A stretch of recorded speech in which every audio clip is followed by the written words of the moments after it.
If you want to break into Hollywood, don't. Our industry is dying. So I disagree with this characterization, but I definitely understand why this person would say that. What's undeniable is that the entertainment industry is changing very rapidly and very dramatically. And for people like us on the inside, it can look like it's dying.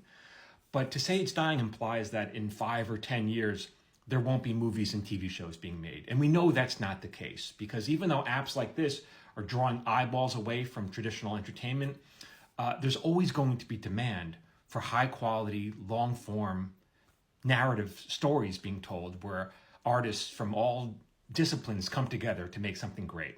So that's not going away. What will change is how those projects get marketed and distributed and who gets to make them. And so you and I want to be the people who still get to make them. Now, I'm 100% certain of this. Some lunatic is going to do something so crazy and so out of the box that the rest of us are going to watch them and say, why are you doing that? That's nuts. That's not going to work. And then 2 years from now, they're going to have their own show. And I'm saying this not because I'm clairvoyant, because it's already happening. I'm already seeing it happen. So I'm going to share with you what I'm doing so that I could be someone who's still working in the industry. So I'm a professional television writer and producer. I've been doing it 28 years. When I make TV shows, they get seen by millions of people. No exaggeration. Recently, I've started writing and performing my own work, a paper orchestra based on my book. And so these are true short stories, but I dramatize them. So it feels like you're watching an episode of television. And I've been performing them.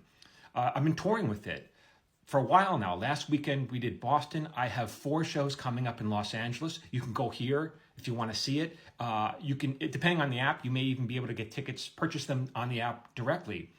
And I'm performing these in very small venues. So I've gone from making work that gets seen by millions of people to now I'm performing to 50, maybe 100 people at a time. Like, from an outside perspective, this looks like a giant step backwards in my career.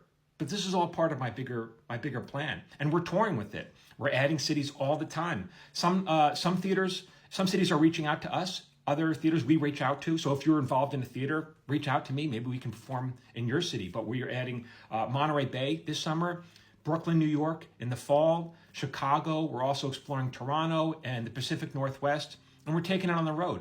And so I'm just taking the skills that I've learned as a TV writer all these years and I'm applying it towards just a different area, slightly different area. So I take these stories and I perform them. It's like watching your favorite TV show. And because they're in small, intimate venues, these stories are small, they're intimate, and they're vulnerable. But they play huge in these small venues. They're very powerful. I hope you come see me, even if you don't aspire to do this, just to support what I'm doing, so that in a couple of years you go like, wow, this guy did it, right?